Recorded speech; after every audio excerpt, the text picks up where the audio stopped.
When I very first went vegan, I was only about 1 month in when it was Thanksgiving. And so I know what it feels like to sit there and you see this platter of, the turkey or the roast beef or whatever go by, and you really want to have some. So today, I want to talk about that because I know in the many years that we've been working with people on making that transition, dealing with the holidays is often an area that causes people real struggle. I'm here outside in my Tanzanian yard.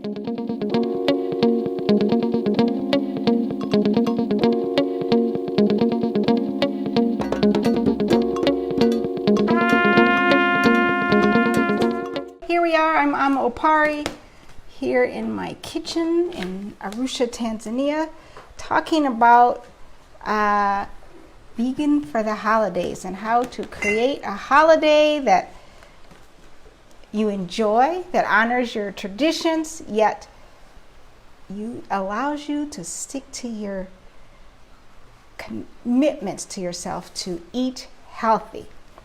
So hope that is something that would be interesting to you. Be sure to let me know you're here and post your questions in the chat box. And even if you're catching this on the replay, post your questions. Hi Yolanda, good to see you. And so we will get started. I know the holidays are coming up. I have a love-hate relationship with the holidays. I really don't enjoy much of the commercialism about it and, all of the whatever it is about it. But the holidays have always been some time that has been very special to me for spending with my family. And when I very first went vegan, I was only about 1 month in when it was Thanksgiving. And so I know what it feels like to sit there and you see this platter of, the turkey or the roast beef or whatever go by, and you really want to have some. Or to have, to see constantly on the TV all these things that you don't want to partake in, and yet it's just tempting you. Or feeling left out, as everybody's, planning to do this or that or go out drinking or whatever it is, and feeling left out, knowing that I can't partake or I don't want to partake, but even still just feeling left out, like I'm somehow not a part of the group. And also just the feeling, the way people would tease me and ridicule me and my kids or my siblings, just trying to joke and make fun. I mean, they like to joke and make fun. They're fun-loving people. But when you're new to something, you're already feeling kind of apprehensive. It just didn't feel good. So today, I want to talk about that because I know in the many years that we've been working with people on making that transition, dealing with the holidays has always been something that we've talked about and helped people with, because it is often an area that causes people real struggle. And I've heard many stories about people who were doing fine until the holidays, and then they thought, okay, I'll just eat something here, and then the next thing they knew, they were full-fledged back to eating the way they were before. So the holidays can be real problematic, but they don't have to be. So and there's so many things, and if you relate to that, if you've had any experiences like that with being ridiculed or feeling left out or tempted, I'd love to hear about it. Go ahead and write it in the chat box.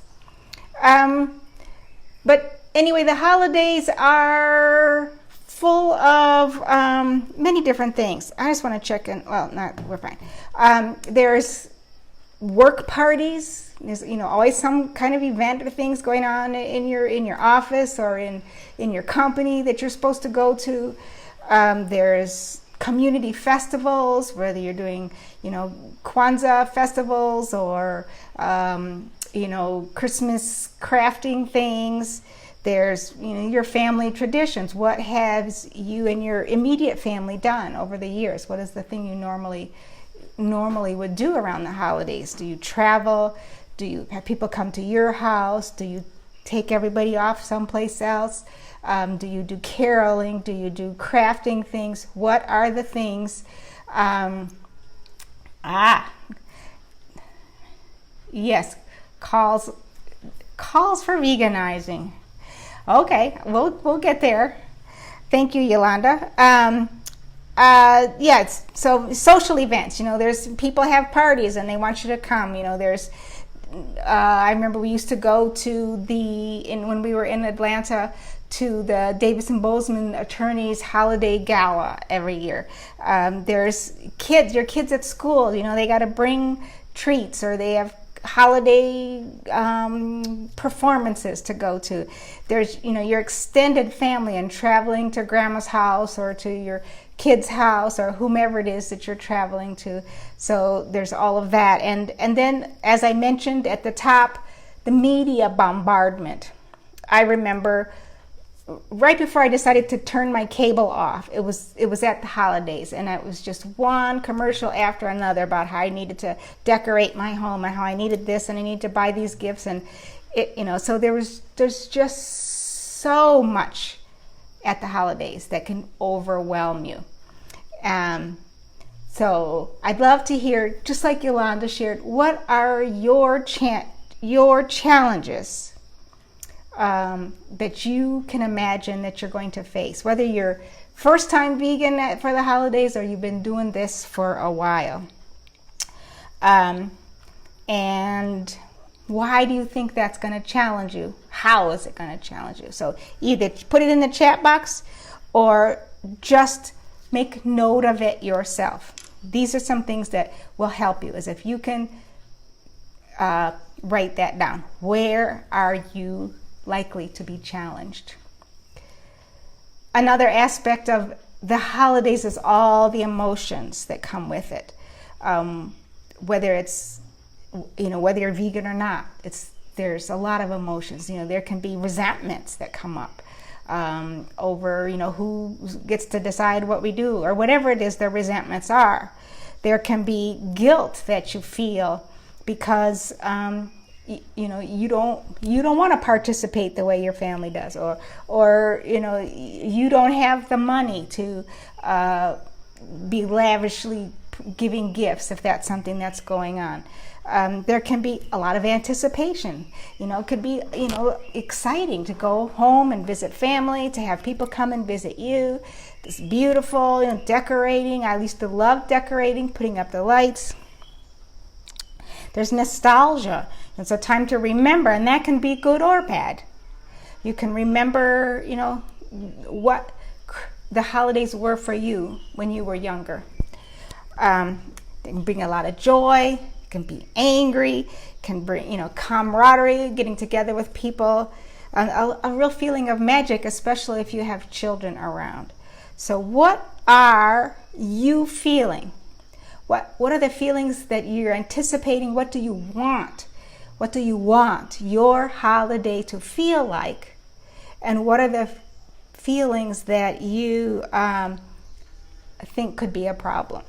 So again, take some time after this and write those things down too. So what are the challenges going to be? And what are the feelings associated with the holidays for you? So there really are 3 keys to making this work, no matter what the event is, no matter what the feelings, what are the area you're coming up with, there's 3 things that you need to do. Number 1 is to get clear in your mind. What is your goals? What are your bottom lines? What is it? Decide in advance. I am not going to, whatever it is, I am not going to eat any animal products. I am not going to drink alcohol. I am not going, whatever it is, you decide for you. That's my bottom line. You have to decide for yourself what your bottom lines are. And once again, remember, if you let yourself eat something you don't normally eat. It is a slippery slope path back to falling totally off the wagon and being back where you started. So I highly recommend that you don't go there. Bottom line, I will not eat animal products. The second key thing is to know before you go. Know what it is that the situation is going to be, as much as you can. So where are you going to be at? If you're going to be at a restaurant or you're at somebody's house, how can you find out what's going to be on the menu if you don't already know? If it's something you've done every year, you kind of know. Okay, we always have these things. If it's an event at someplace else, who can you call? Who can you email? Who can you talk to find out what is likely to be happening at that event? If it's at your house, just obviously you're not going, but still know what are the things that normally happen that could be problematic. So you're going to set your goals and your bottom lines, then you're going to do a little research and figure out what it is that the situation is going to be. Pork part sausage. Okay, that's the thing, Yolanda, you need to figure out how you're going to deal with. So that you've got a leg up on knowing on being able to figure out a solution. And then the third part is making that plan for dealing with those things. Planning ahead is very key. If you just show up at the Christmas party, show up at your kids' school, show up at the Christmas fair, show up at grandma's house without having thought about it, without having a plan, you are guaranteeing or increasing the likelihood that you are going to have problems. So have a plan. So how do you create that plan? One is an option always is to choose alternative plans. Do you have to go? Is this something you have to go to? And maybe, even if it's a family event, even if you just have to say, family, for this year, I can't come because, especially if you have health challenges. Many of the people that we've worked with, we're working with them because they have serious health issues, and they need to make this change now so that they can be around for next year's holiday. So you might have to say, I can't come this year because I am this close to falling off the wagon and I can't handle it. And I need to do this so that my blood pressure can come down, so that my diabetes numbers can improve. I need to do this. So I will not be there this year in body. I'll be there in spirit, but not in body. Let me see if I can see the rest of your comment there, Yolanda. A sausage holder. Use of asafoetida in place of garlic. Actually, I don't really follow Dr. Sebi's recommendations necessarily. If it works for you, fine. But being a vegan diet is already very alkaline, and we eat a lot of garlic, so I can't help you with that one. And I don't understand. For the missing meat. Okay, you don't necessarily have to replace the meat. I think that's one of the mindset things that we need to get at is, I was thinking about that the other day as I was making potatoes and cabbage for dinner and thinking, this is my meal, it's everything, Most people, when they're first changing, they think, okay, well, I got to have some kind of meat substitute, but maybe you don't. But there are plenty of alternative meats that you can use if that's something, especially when you're just beginning, that can be very helpful. So as I was saying, choose an alternative plan. Say, I can't come this time, or this year, why don't you come to my house so that I can make sure that we have what I need. The second thing is to be involved with the arrangements as much as you can. So if you're going to something and the pork sausage is there, can you somehow be involved? I mean, I don't know whether you're Yolanda, this is something that you just are going as a visitor or what, but maybe if you can be a part of the planning so that you can say, hey, we need to make sure we have vegan alternatives on the menu, because I know I'm probably not going to be the only one, or how can I help so that I can make sure that the mashed potatoes, there's some that are made without the dairy or something. So if you can be involved with making the arrangements, then you can help make sure, because a lot of times people don't even think about it. But you can begin to open their eyes to the fact that this is something that maybe they should have on their agenda every year. How can we make sure that our menu, our environment is friendly and open to all types of diets? Because more and more and more people are embracing the plant-based diet. So how can you be involved with the arrangements? This can be much easier if you're going, to someone's home. If you're going home for the holidays or to a friend's house, you can say, what can I bring? How can I, offer to bring a dessert.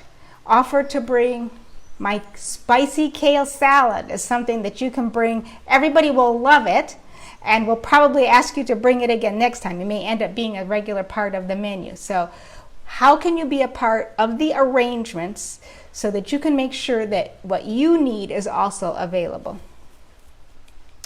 Then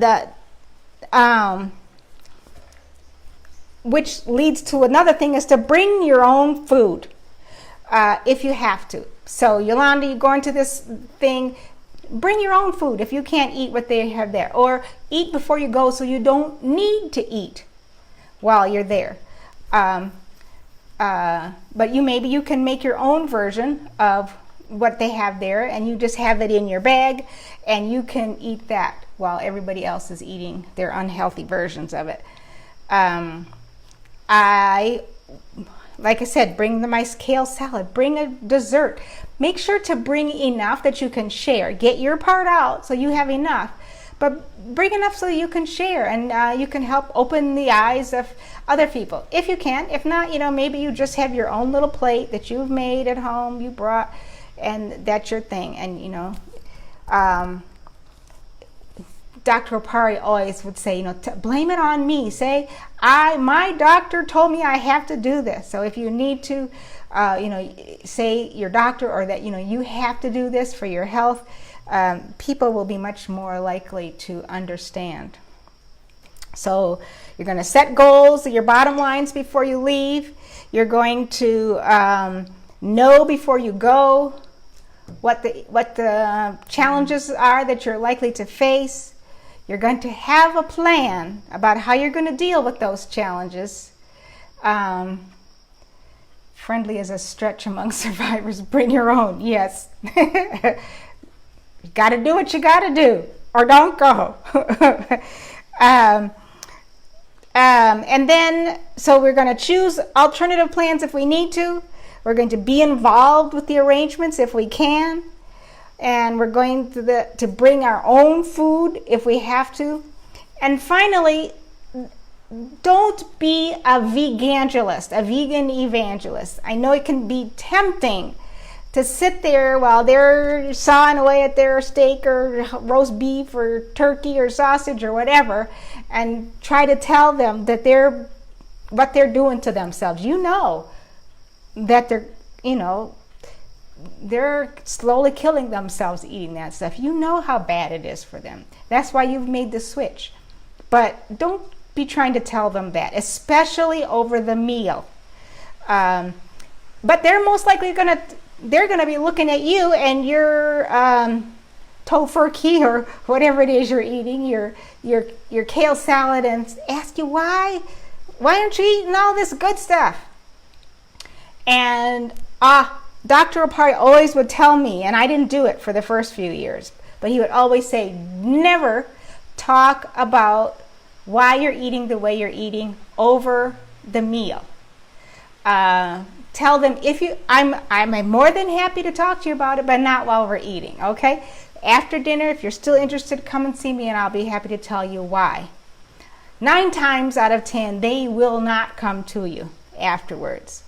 But if you do engage in that conversation over the meal, it just sows bad blood. It's just, they feel uncomfortable and attacked.